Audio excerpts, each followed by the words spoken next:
You know that feeling, right? That sudden, almost physical clench in your gut when you're at the checkout. You swipe your card and the machine hesitates, then spits out those three stark words, insufficient funds. Ugh, yeah.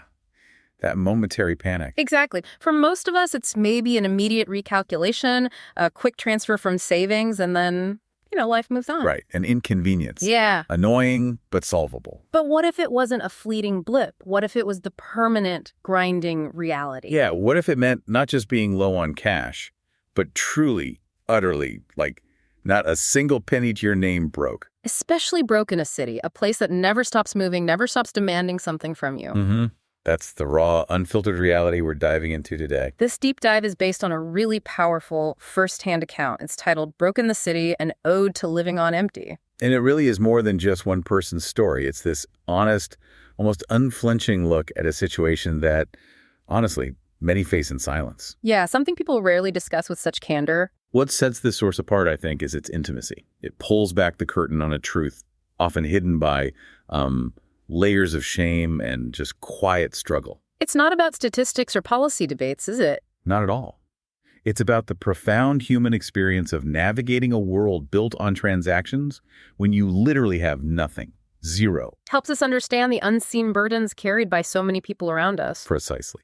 So our mission today is to unpack the impact this has on daily life, on social connections, even on your fundamental sense of self. We'll explore the hidden struggles, definitely, but also maybe some surprising lessons and those unexpected moments of solidarity you can find when you're trying to navigate a city with totally empty pockets. Yeah, let's really try and understand what it means to live on empty. So the account kicks off with this visceral moment hitting insufficient funds. The author calls it a digital slap in the face. Oof, yeah. That final, undeniable confirmation. It's not just inconvenient, it's the stark reality of being, as they put it, properly, utterly, not a single penny to my name broke. They talk about their bank account becoming a wasteland, credit card maxed out, all the money just vanished into the ether of bills and responsibilities. Rent, utilities, car notes, those forgotten subscriptions we all have. Right.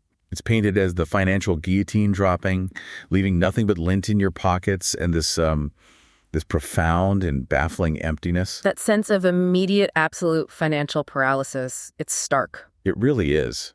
And the author describes how the city itself, usually this vibrant hub, suddenly transforms. How so? It stops being this accessible playground and becomes, quote, a theme park I have no ticket for. Wow. Okay. You're reduced to being a permanent window shopper, just observing a life you maybe once participated in but can no longer afford. That immediate disconnect must create this huge psychological barrier, a kind of isolation right in the middle of everything. Exactly. And we're not talking about missing out on fancy dinners or big trips here. No, this paralysis means simple, everyday things become monumental challenges, energy-draining ones. Well, imagine having to decline a coffee with a friend, inventing vague, flimsy excuses because admitting the truth just feels impossible, humiliating maybe. Mm-hmm. Or wandering through grocery aisles like a ghost, meticulously calculating what's essential, weighing every single item. And then, with that quiet sigh of defeat, putting back the rest because the numbers just don't add up. Yeah. That spontaneous lunch, putting gas in the car, even a bus ride, those become a luxury from a past life. It really hits home how being broke isn't about the big purchases.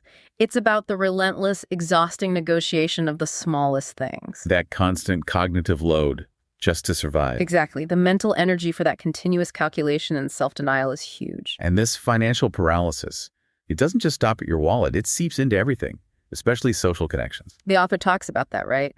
The slow, painful process of turning down invitations. Yeah, leading to a slow erosion of friendships and the guilt of always being the one who can't make it. That weighs heavily. It builds up over time, I imagine. It does. And what's fascinating here, I think, is how this strain doesn't just hit your bank account. It fundamentally alters your social interactions and, crucially, your sense of integrity. How do you mean integrity? Well, the author describes feeling caught in this constant need to make excuses, weaving a tangled web of lies to hide the embarrassing truth. Right. So it's not just missing out on fun, it's the emotional toll of keeping up a facade, the shame forcing you to hide your reality. Exactly. The erosion isn't just of friendships, but of your own authenticity. That's a significant psychological burden. And it creates this pervasive anxiety around things most of us just take for granted. For sure. The author mentions a phone on its last legs, battery barely holding a charge, replacing it, as realistic as winning the lottery. Or shoes with a hole. Yeah. Making every wet step a cold, damp reminder of how precarious things are. It's not just inconvenience. It's described as living on the precipice of 1,000 small crises. Each one a potential tipping point that could unravel everything. So what do you think is the biggest psychological impact of that constant anxiety beyond the immediate worry? Well, beyond just worrying, this constant low-level dread where basic things become sources of anxiety, it reshapes your whole emotional landscape. The author talks about a profound shift. Waking up not with hope, but with a gnawing dread. Seeing the day stretch out like a vast, empty landscape, a test of endurance. Wow. That's heavy. It's not just sadness. It's like this anticipatory anxiety, a hypervigilance born from the constant threat of something else going wrong. It paints such a vivid picture of the sheer soul-sapping exhaustion that comes from being in that state. That unprotected state. The cognitive load just to maintain a semblance of normalcy must be overwhelming. Absolutely. So, okay, if the city is this theme park you can't enter and your social life is fraying, how do you actually navigate this new reality? The author describes feeling like a ghost, a silent observer in a bustling marketplace where everyone else is moving effortlessly, swiping their cards without a second thought. That's a striking image. Physical presence, but profound detachment. Yeah, that image of being a ghost really highlights the invisibility, the disengagement, feeling unseen in a crowd. Disconnected from the very rhythm of the city that others take for granted. And that detachment then leads to walking everywhere, not as a choice, like for exercise. No, as the author says, I have no choice. So the daily commute, maybe a minor annoyance for most, transforms into a long, soul-crushing trek. It emphasizes the sheer physical and emotional burden that comes with scarcity. Every step reminding you of what's lost. But amidst this hardship, this necessity also sparks something else, a kind of surprising, almost defiant resourcefulness. Okay, like what? Well, the author details finding joy, or at least solace, in things that cost nothing.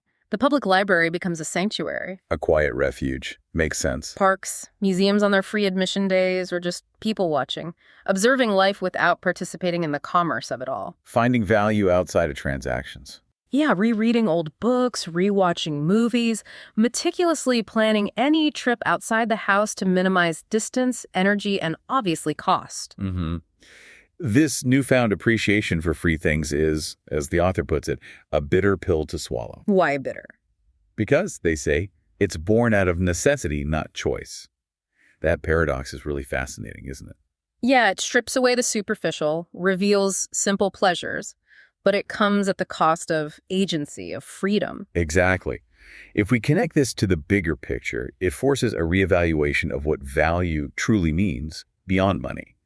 But it highlights the huge difference between choosing simplicity and having it forced upon you. It makes you wonder how much genuine joy can be found when it's the only option available. Right, which leads to this odd, powerful mix of emotions, doesn't it? Definitely. On one hand, there's profound frustration. The author talks about the exasperation of working so hard and yet having nothing to show for it. Feeling like a prisoner to a financial system. And even anger, directed inwards. Anger at myself for not saving enough, for not being more prepared. That self-blame sounds particularly insidious. It absolutely is. That conflict. Huge effort, negligible outcome. Feeling trapped in a system that seems indifferent. It's incredibly disheartening. And that internal anger, the self-blame, that's a heavy burden. It ties into that whole narrative about personal finance being solely individual responsibility. Which can lead to immense guilt, even when systemic factors are clearly at play. But here's where it gets really interesting. Amidst all this, the author also discovers a strange kind of peace. Strange peace. They put it so powerfully. When you have nothing to lose. Okay. Almost a liberation. Letting go of the pressure, the fear of further ruin because you've hit rock bottom. How does someone get from that frustration and self-anger to this sense of peace, even a strange one? What's the shift there? Well, I don't think it's denial. It's more like an emergence of a different kind of strength, a profound psychological reframing. When all the material comfort is gone, the fear of losing it diminishes too. It's letting go of anxieties tied to possessions, status, the constant striving for more. So the extreme adversity pushes you to a new level of resourcefulness, not just practically, but inside. Exactly.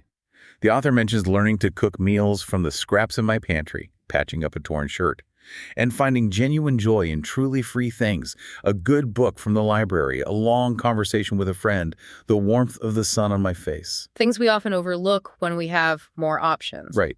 This period, they say, stripped away the excess and shown me what is truly essential.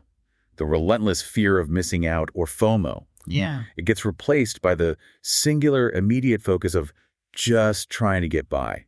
It's a harsh awakening for sure, but it clarifies priorities in a way abundance really does. That transformation from gnawing dread and self-blame to a quiet, resilient peace, it's quite remarkable. It shows how adversity can really redefine our understanding of what brings joy and meaning, strips away the artificial, reveals what endures. Now, it's crucial to stress this account isn't presented as just a sob story. The author is emphatic about that. Right. They say it's an honest account of a reality that so many people face, a reality we often try to hide behind a facade of normalcy. It points to something deeper, more universal. It speaks to the silent struggle that happens behind closed doors, doesn't it? The truth whispered between friends. Exactly. The shame of being broke is a heavy burden, making you want to retreat from the world, become that ghost we talked about. It reveals so much about societal conditioning around money and self-worth, where vulnerability about finances feels like a personal failing. That social stigma can be as debilitating as the hardship itself. But in acknowledging this silent struggle, the author finds something profound, a feeling of solidarity. A recognition of a shared human experience that cuts across individual circumstances. They talk about seeing the subtle signs in others, the hesitation at checkout, the quick glance at price tags, the quiet apologies for not being able to join in. Those aren't just observations, they're cues. They reveal this common thread, this hidden network of people navigating similar situations.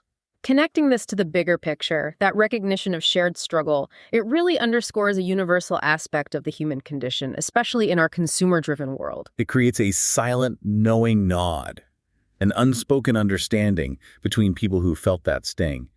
It's this quiet empathy that bridges the gap created by shame. It's a subtle reassurance that you're not alone in the fight. Yeah, shared vulnerability, ironically, becomes a source of quiet comfort.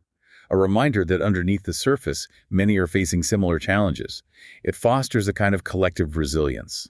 And ultimately, the author wraps up this section with a message of endurance, a really powerful affirmation. What's that? They say, it's not okay, and that's okay. Wow. Okay. That's profound. It's an acceptance of the present reality, but holding on to the belief that it's a temporary state, a hurdle to clear, that certainty that it will pass. It's a real testament to human resilience, isn't it? Acknowledging the pain, but coupled with hope. It is. That statement, it's not okay, and that's okay. It captures such a sophisticated understanding of hardship. Not denying the difficulty, but accepting the moment while holding on to that inner conviction of change. The author's final takeaway really sticks with you too, this profound lesson in humility and resilience. The understanding that our worth isn't tied to our bank balance. Exactly. And that the greatest wealth is simply having a roof over your head and food in your belly. It's this deep understanding of survival, patience, a reprioritization of what truly matters, forged in that crucible of scarcity. Wow, what a journey we've just unpacked. From the sheer shock of financial paralysis, seeing the city turn into an inaccessible theme park, to understanding how those everyday anxieties erode friendships, force you into that tangled web of lies. but then shifting to the surprising resourcefulness that emerges, rediscovering simple, free joys. And that profound, even strange kind of peace that can settle in when you feel you have nothing left to lose. And maybe most powerfully, touching on that quiet solidarity found in shared hardship and the deep lessons in humility and resilience this experience teaches. The author's ultimate distillation really resonates, doesn't it? That fundamental insight, our worth isn't tied to our bank balance. And that the greatest wealth can simply be having the essentials covered: roof, food, connection. It's a reprioritization that maybe for many only comes from experiencing that edge. The very edge of nothing. So what does this all mean for you listening right now? It raises a really important question, I think. In a world constantly pushing us to consume, acquire, equate self-worth with financial status, what does it truly mean to find strength, value, even joy when stripped of financial comfort. And how might remembering what it feels like to live on the very edge of nothing shape our priorities? And maybe deepen our compassion for others, especially when times are good for us. Something to definitely ponder long after your next bank statement arrives.